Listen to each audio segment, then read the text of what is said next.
الحمد لله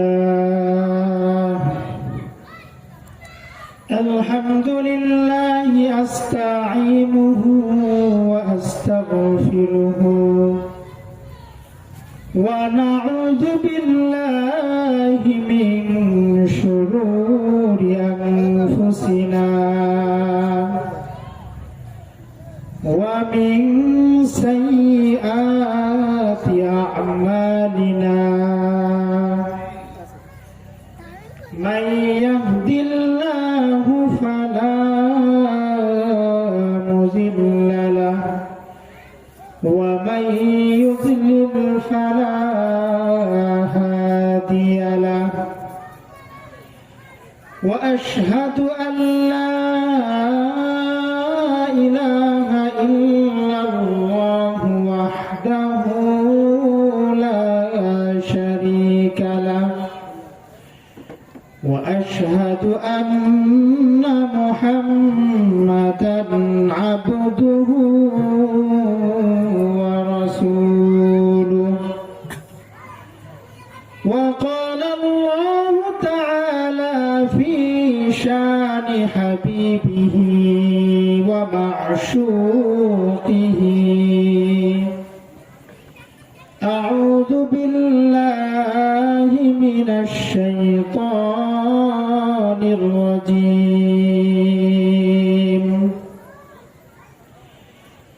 إن الله وملائكته يصلون على النبي يا أيها الذين آمنوا صلوا عليه وسلموا تسليما وقال الله تعالى في كلامه المجيد وفرقانه الحميد أعوذ بالله من الشيطان الرجيم بسم الله الرحمن الرحيم ووضع الكتاب فترى المجرمين مشفقين مما فيه ويقولون يا ويلتنا ما لهذا الكتاب لا يغادر صغيرة ولا كبيرة إلا أحصاها ووجدوا ما عملوا حاضرا ولا يظلم ربك أحدا وقال رسول الله صلى الله عليه وسلم اغتنم خمسا قبل خمس شبابك قبل هرمك صحتك قبل سقمك فراغك قبل شغلك حياتك قبل موتك غناك قبل فقرك أو كما قال النبي عليه الصلاة والسلام صدق الله المولانا العظيم وصدق رسوله النبي الكريم ونحن على ذلك لمن الشاهدين والشاكرين والذاكرين والحمد لله رب العالمين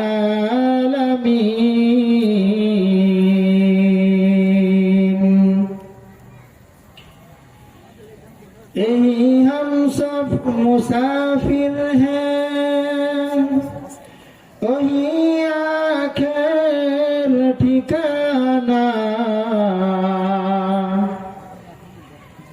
कोई आगे रवाना है, कोई पीछे रवाना। সকলে মহব্বতের সহিত দুরূদ পাঠ করি।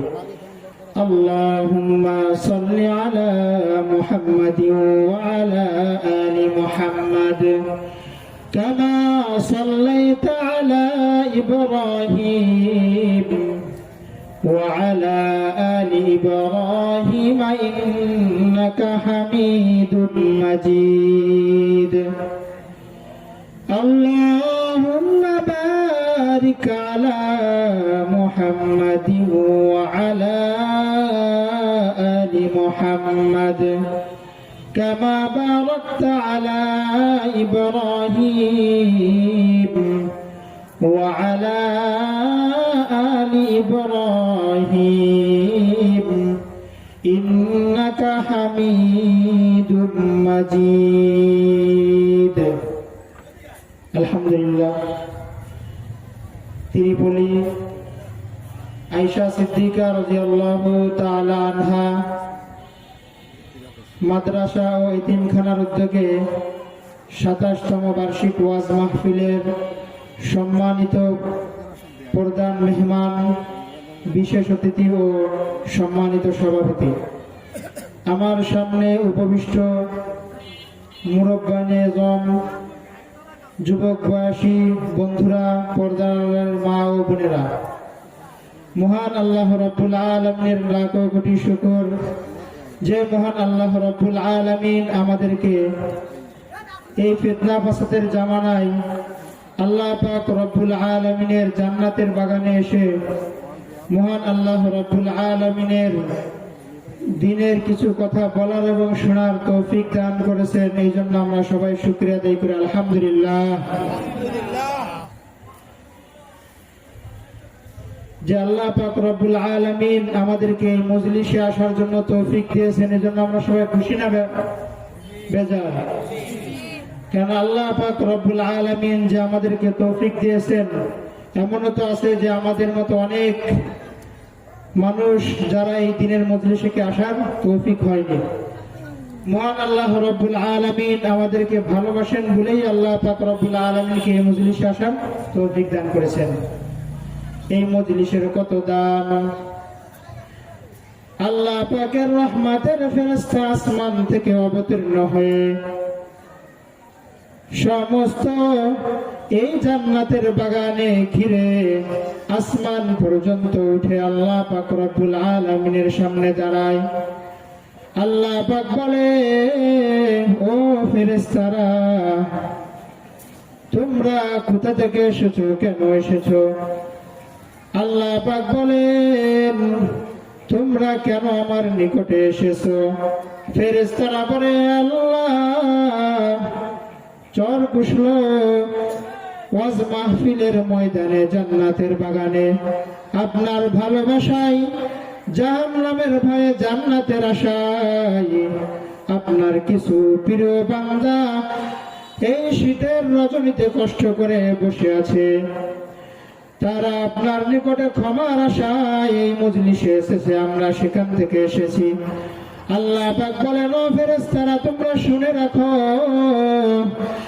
এই মজলিসে যত মানুষ উপস্থিত হয়েছে সকলের গুনাহ আমি মাফ করে দিলাম। সুবহানাল্লাহ। কি সুবহানাল্লাহ বলতে কি ভয় লাগে? আগের মতো তো আর এরকম নাই যে কোরআন হাদিসের কথা বললে সরকারি আইন অনুযায়ী ধরে নিয়ে যাবে। এখন কি সেই ভয় আছে? এখন ইমানের জোরে শুকরিয়া জোরে আদায় করতে হবে। সকলে বলে আলহামদুলিল্লাহ। আল্লাহ পাক রব্বুল আলামিন যেন আগামী দিনের বাংলাদেশকে ইসলামী হুকুমত কুরআন অনুযায়ী, আল্লাহ পাকের হুকুম রাসূলের তরিকা অনুযায়ী যেন এই বাংলাদেশটা সোনার বাংলাদেশ হিসেবে যেন গড়ে তোলার আল্লাহ পাক ব্যবস্থা করে। এই জন্য কি আমরা সকলে রাজি আছি না? ইনশাআল্লাহ। আশা করা যায় আল্লাহ পাক রব্বুল আলামিন ইনশাআল্লাহ আগামীর বাংলাদেশ কোরআনের বাংলাদেশ হবে, ঠিক কিনা? আল্লাহ পাক রব্বুল আলামিন মানুষদেরকে অনেক দয়া করে সৃষ্টি করেছেন। আল্লাহ পাক বলেন, আফাহাসিবতুম আন্নামা খালাকনাকুম আবাসান ওয়া আন্নাকুম ইলাইনা লা তুরজাউন। হে বান্দা, তোমাকে আমি অনেক দয়া করে নিজ হাতে বানিয়েছি। আসমান জমিন আমি 6 দিনে বানিয়েছি আমার ইশারার মাধ্যমে, কুন ফায়াকুন বইলা। কিন্তু আমি বান্দা তোমাকে বড় মায়া করে ভালোবেসে তোমাকে সৃষ্টি করেছি।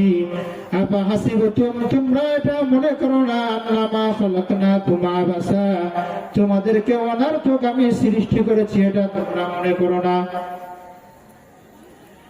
আর তোমরা মনে করো না যে আমার নিকটে ফিরে আসতে হবে না, এটা মনে করো না।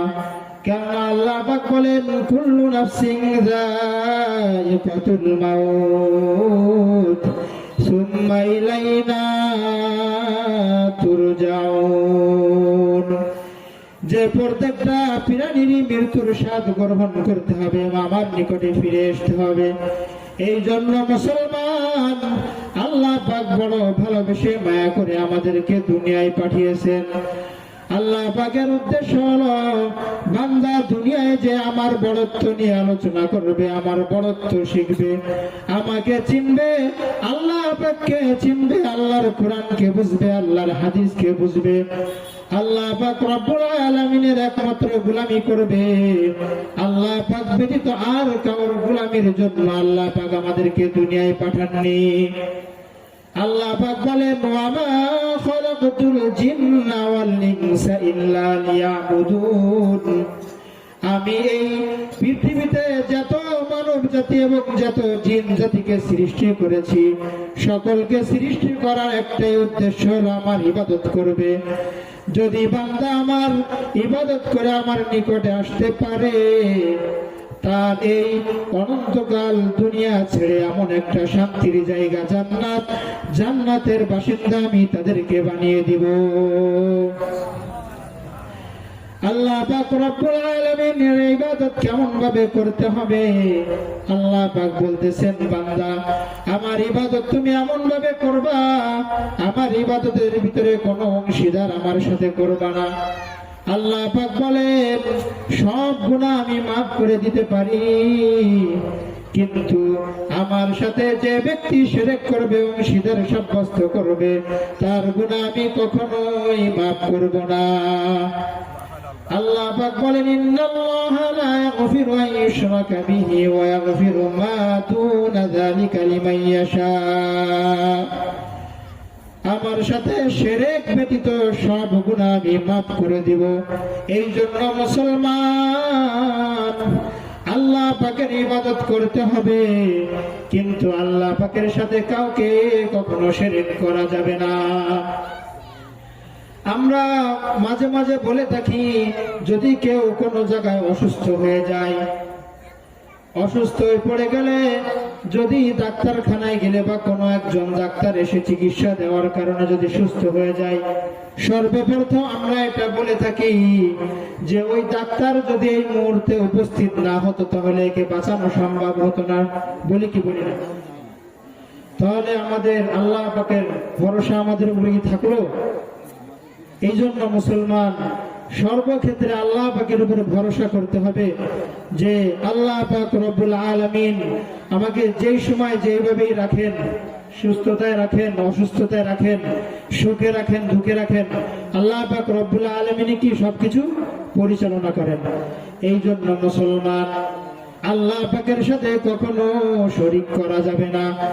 যদি শিরক মুক্ত ইবাদত নিয়ে আল্লাহকে চিনে, আল্লাহর হুকুম মতো চলে, কোরআনের বিধান অনুযায়ী চলে, আল্লাহর রাসূলের তরিকা মতো যদি সুন্নাত তরিকায় যদি চলতে পারি, পরকালে আমাদের জন্য এমন একটা ব্যবস্থা, জান্নাতের ব্যবস্থা আল্লাহ পাক রেখেছেন, যে জান্নাতে কোনো বান্দা প্রবেশ করলে আর বেরোতে যাবে না। আল্লাহ পাক বলেন, ইন্নাল্লাযীনা আমানু ওয়া আমিলুস সালিহাত কানাত লাহুম জান্নাতুল ফিরদাউসি নুজুলা। আল্লাহ পাক বলেন, আমার যদি কোনো বান্দা আমার উপর ঈমান আনে আমলে সালেহ করে, আমি তার জন্য জান্নাতুল ফিরদাউসের ব্যবস্থা করে রেখেছি। এখন কেমন ঈমান আনতে হবে সেটাও তাকে আমাদের জানা দরকার। আল্লাহ পাকের উপর ঈমান আনতে হবে যেমন আমাদেরকে আমাদের আদি পিতা ইব্রাহিম আলাইহিস সালাম শিখিয়ে গিয়েছেন, যেমন ভাবে সাহাবায়ে কেরাম আল্লাহর হাবিবের সাহাবায়ে কেরাম আজমাইন দেখিয়ে গিয়েছেন ঈমানকে, সেইভাবে আমাদেরকে ঈমান শিখতে হবে। ইব্রাহিম আলাইহিস সালাতু ওয়াস সালামকে যখন নমরুদ আগুনে পোড়ানোর জন্য আগুন প্রজ্বলিত করলো, ইব্রাহিম আলাইহিস সালামের নিকটে জিবরাইল আলাইহিস সালাম এসে বলতেছেন, হে আল্লাহর হাবিব, আপনাকে তো আগুনে জ্বালানোর জন্য, নমরুদ আগুনে ফেলানোর জন্য আগুন প্রজ্বলিত করেছে, আপনি আমাকে একটু অনুমতি দিন, এই আগুন দ্বারা সমস্ত নমরুদবাসীকে আমি ধ্বংস করে দিব। ইব্রাহিম আলাইহিস সালাম বলতেছেন, ও জিবরাইল, তোমাকে কে পাঠিয়েছে? জিবরাইল আলাইহিস সালাম বলতেছেন, তোমার হাবিব আল্লাহ তাআলা আমাকে পাঠিয়েছে।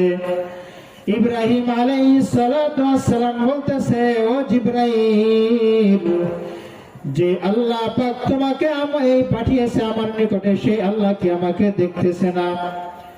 জিবরাইল আলাইহিস সালাম বললেন, আল্লাহ পাক তো অবশ্যই আপনাকে দেখতেছে। ইব্রাহিম আলাইহিস সালাম বলতেছে, যে আল্লাহ আমাকে নবুয়ত দিয়েছে, আমাকে পাঠিয়েছে, ওই আল্লাহ, যে আল্লাহ আমাকে দেখতেছে, ও আল্লাহই আমাকে হেফাজত করবে, তোমার সহযোগিতা আমার দরকার নেই। আল্লাহ পাক ইব্রাহিম আলাইহিস সালামের এই ঈমান দেখে আল্লাহ পাক বলতেছেন, কুল্লা ইয়া নারু কুনি বারদাও ওয়া সালামান আলা ইব্রাহিম, হে আগুন তুমি ইব্রাহিমের জন্য এমন আরামদায়ক ঠান্ডা হয়ে যাও যেন ইব্রাহিমের কোনো কষ্ট না হয়। তাহলে ইব্রাহিম আলাইহিস সালাম আমাদের কি আদি পিতা, আমাদের জাতির পিতা। তাই ইব্রাহিম আলাইহিস সালাম আমাদেরকে ঈমানকে কি শিখাই দিয়েছেন। এই জন্য মুসলমান আমাদেরকেও সাহাবায়ে কেরাম আজমাইনদের মতো যতই বাধা আসুক না কেন, ঈমানকে কি বিক্রি করা যাবে না। আমরা তো এখন এমন মুসলমান যে সামান্য 500 টাকা 1000 টাকার জন্য আমাদের নিজেদের ভোটটাকে কি বিলীন করে দিই, নিজেদের ঈমানকে কি বিক্রি করে দিই, টাকার বিনিময়ে নিজের ঈমানকে কি নষ্ট করে ফেলি। এই জন্য মুসলমান দুনিয়ার কোনো মোহে পড়ে, দুনিয়ার ভালোবাসায় ঈমানকে কি নষ্ট করা যাবে না। আল্লাহ পাক রব্বুল আলামিনের জন্য দুনিয়ার সব কিছু ছাড়া যায়। আল্লাহ পাক রব্বুল আলামিনের ভালোবাসার জন্য হুজুর আকরাম সাল্লাল্লাহু আলাইহি ওয়াসাল্লাম কাবাকে ছেড়েছেন। যেই কাবায় থেকে আল্লাহর ইসলাম প্রচার করা সম্ভব নয়, সেই কাবা থাকার দরকার নেই। দুনিয়ায় অনেক প্রশস্ত জমিন আছে।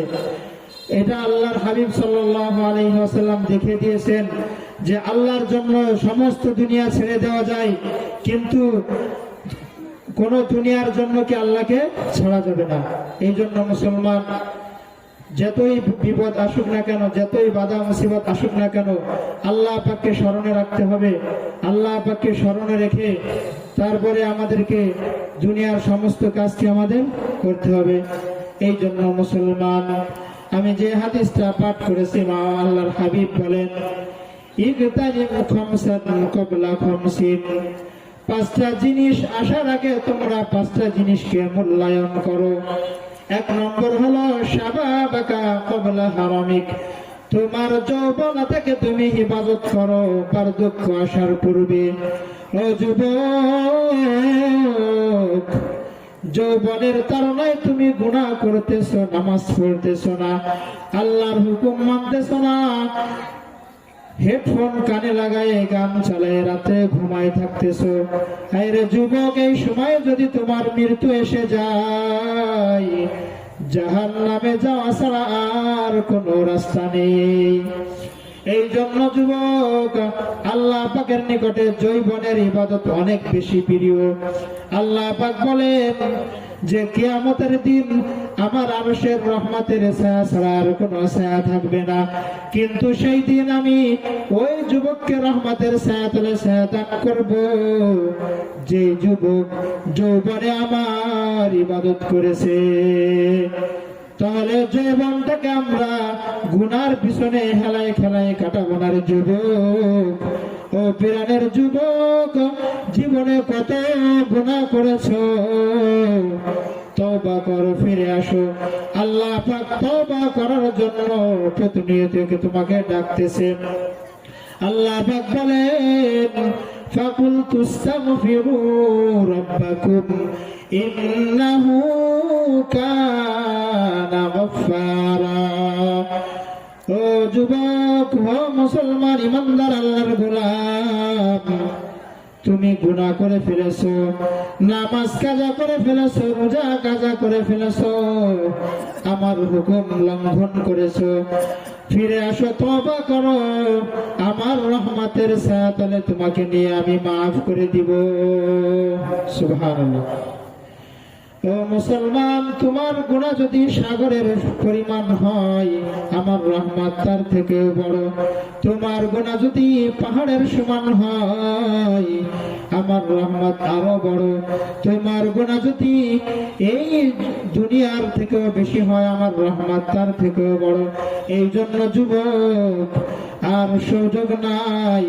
তোমার আমার কোন সময় মৃত্যু এসে যাবে আমরা বলতে পারি না, কেননা মৃত্যু যখন এসে যাবে, সামান্য পরিমাণ আগেও মৃত্যু হবে না, পরেও মৃত্যু হবে না। আল্লাহ পাক বলেন ইযা জাআ আজালুহুম লা ইস্তাখিরুনা সাআতান ওয়া লা ইস্তাকদিমুন। যে যখন মৃত্যুর সময় এসে যাবে, এক সেকেন্ড সময় দেওয়ার মতো আর কোনো সুযোগ থাকবে না রে যুবক। এই জন্য মৃত্যু আসার পূর্বে মৃত্যুকে স্মরণ করতে হবে। দুনিয়ার ভালোবাসা, দুনিয়ার মোহাব্বতে আল্লাহকে ভুলে গেছো, কার জন্য তুমি করতেছো? মৃত্যুর পরে একমাত্র আল্লাহর নিকটে চলে যেতে হবে। এই জন্য যুবক, দুনিয়ার মোহাব্বতে পড়া যাবে না। মন কার লাগিয়া কান্দ দিবারাতি,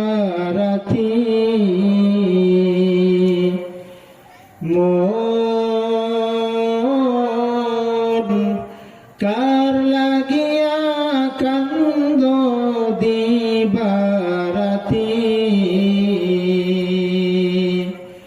ভেবে দেখো কেউ হবে না, ভেবে দেখো কেউ হবে না তোমার সঙ্গের সাথী।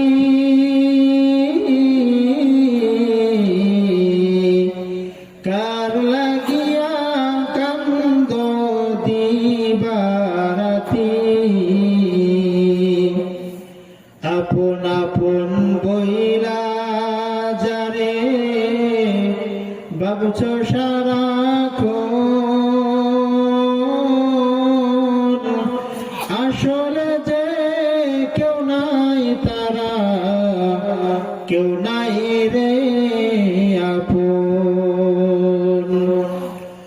ও তুই আজ না হয় কাল বুঝবি একদিন রে,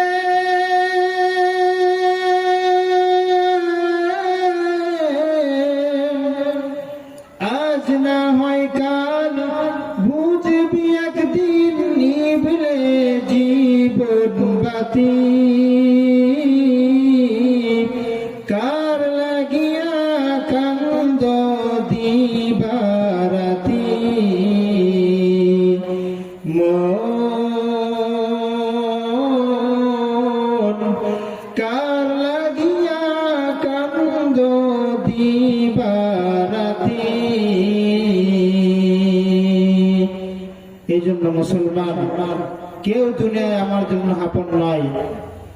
যখন দুনিয়া থেকে আমরা চলে যাব, কাল কিয়ামতের ময়দানে ভাই বোন থেকে দৌড়াবে, সন্তান পিতা থেকে দৌড়াবে, পিতা সন্তান থেকে দৌড়াবে, দুনিয়ার ভিতরে যাকে আপনি সব থেকে ভালোবাসতেন সেও আপনার থেকে দৌড়াবে।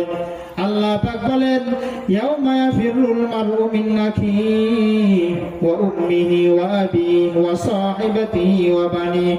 কাল কিয়ামতের ময়দানে কেউ কারোর জন্য কাজে আসবে না রে যুবক, যার আমল তারই কাজে আসবে। এই জন্য যুবক, দুনিয়ার ভালোবাসা মহাব্বতে না পড়ে একমাত্র আল্লাহর ভালোবাসা অর্জন করে আমাদের যেতে হবে।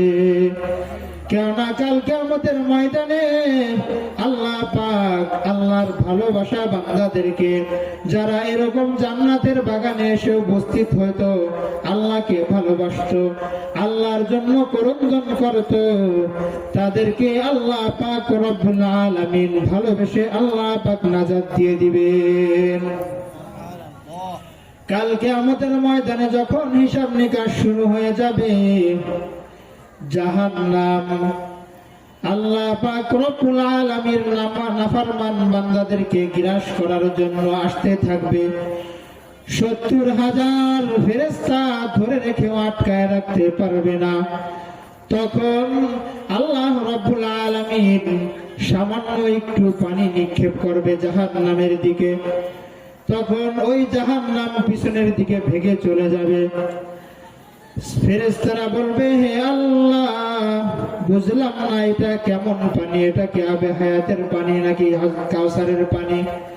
আল্লাহ পাক বলবেন, না, এটা কোনো আবে হায়াতের পানি নয়, এটা কোনো কাউসারের পানি নয়, এটা হলো আমার ওই বান্দার চোখের পানি। শেষ রাত্রে উঠে তাহাজ্জুদের নামাজ পড়ে সামান্য যে একটু চোখ থেকে পানি বের হয়েছিল, এই পানি আমি আজকে রেখে দিয়েছি এই জাহান্নামকে নিবারণ করার জন্য। রে যুবক, আর কতকাল তুমি অপরাধ করবে? এখন কি তোমার সময় হয়নি আল্লাহর ডাকে সাড়া দেওয়ার? মুয়াজ্জিন 5 ওয়াক্ত ডাকতেছে, হাইয়া আলাস সালাহ, হাইয়া আলাল ফালাহ। এখনো কি তোমার সময় হয় নাই ওই আল্লাহ পাক রব্বুল আলামিনকে ডাকার যুবক?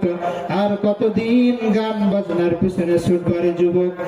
এই দুনিয়ার হায়াত শেষ হয়ে গেলে এই দুনিয়ার হায়াতের আর কোনো দিন, 1 সেকেন্ড যদিও চাই আর পাওয়া যাবে না। এই জন্য মুসলমান, যেটা বলতেছিলাম, 5টা জিনিস আসার আগে 5টা জিনিসকে গনিমত হিসেবে মনে করো। একটা হলো যৌবনকে গনিমত হিসেবে মনে করো তোমার বার্ধক্য আসার পূর্বে। 2 নম্বর হলো তোমার সুস্থতাকে তুমি অসুস্থতা আসার পূর্বে গনিমত হিসেবে মনে করো। তোমার অবসর সময়টাকে দুনিয়ার ঝামেলায় ঢুকে যাওয়ার আগে, ফারেক সময়টাকে দুনিয়ার বিভিন্ন ঝামেলায় লিপ্ত হওয়ার আগে তুমি গনিমত মনে করো। তোমার ধন সম্পদ নষ্ট হওয়ার আগে আল্লাহ পাকের হুকুম যাকাত ঠিকমতো আদায় করো। তোমার ধন সম্পদ চলে যাওয়ার আগে তুমি এই তোমার ধন সম্পদকে তুমি মূল্যায়ন মনে করো। তোমার মৃত্যু শেষ হওয়ার আগে, তোমার দুনিয়ার জীবন শেষ হওয়ার আগে, তোমার মৃত্যু আসার পূর্বে তোমার এই দুনিয়ার জীবনটাকে তুমি মূল্যায়ন করো। এই দুনিয়া তো আমরা কেউ চিরস্থায়ী থাকবো না।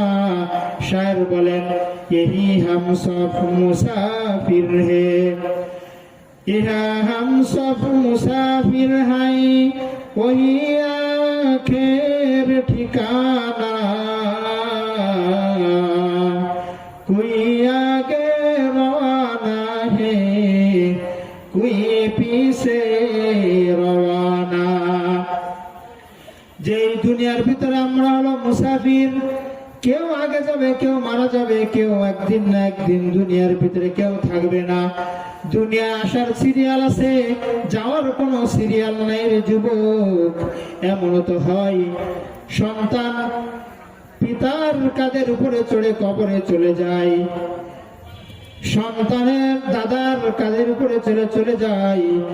এমনও প্রত্যেকটা দিন পত্রিকার পাতায় যুবকের মৃত্যুর নিউজ ছাড়া পাওয়া যায় না রে যুবক। এখনো কি তোমার সময় হলো না ওই রবের কদমে সিজদা দেওয়ার? আর কখন সুযোগ হবে?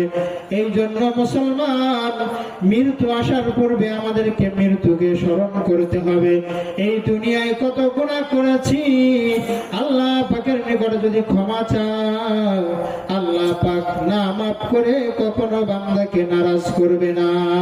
সুবহানাল্লাহ। এই জীবনে না করিলাম বন্দেগী, গুনাহ করে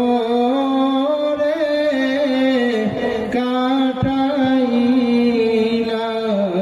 জিন্দেগী, গুনাহ করে কাটাইলাম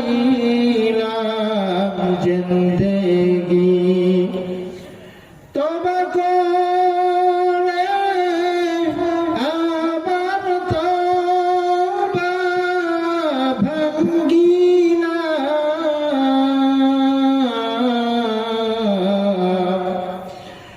তওবা করে আবার তওবা ভাঙ্গিলাম,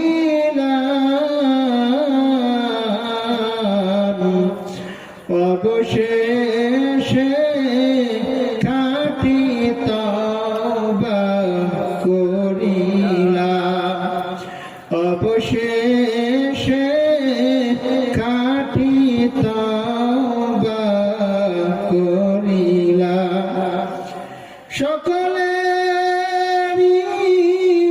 দরজা হইতে মালা ফিরিয়া তোমারি দরজায় রইলাম পড়িয়া। তুমি যদি মাফ না করো মাওলা তোমার বান্দারে, বলো তোমার বান্দা যাবে কার কাছে? এই জন্য মুসলমান, আল্লাহ পাকের কাছে আমাদেরকে অবশেষে দাঁড়াইতে হবে। এই জন্য যুবক, গুনাহ করেছো, আল্লাহ পাক রহমতের হাত নিয়ে ঘুরে বেড়াচ্ছে। আল্লাহ পাক বান্দাকে প্রতিনিয়ত ডাকতেছে, বান্দা আসো, তোমাকে ক্ষমা করার জন্য আমি প্রস্তুত রয়েছি।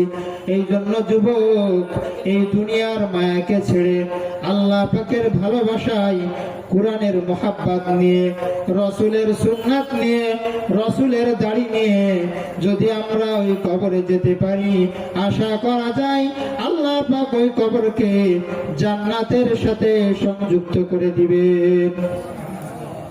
সময় সংক্ষিপ্ত, মহান আল্লাহ রব্বুল আলামিনের দয়ায় আল্লাহ পাক রব্বুল আলামিন যতটুকু কথা আল্লাহ পাক রব্বুল আলামিন আমাকে বলার তৌফিক দিয়েছে, সর্বপ্রথম আল্লাহ পাক রব্বুল আলামিন আমাকে মানার এবং আপনাদের সকলকে মানার তৌফিক দান করুন। আমিন। ওয়া আখির দাওয়ানা আলহামদুলিল্লাহি রাব্বিল আলামিন।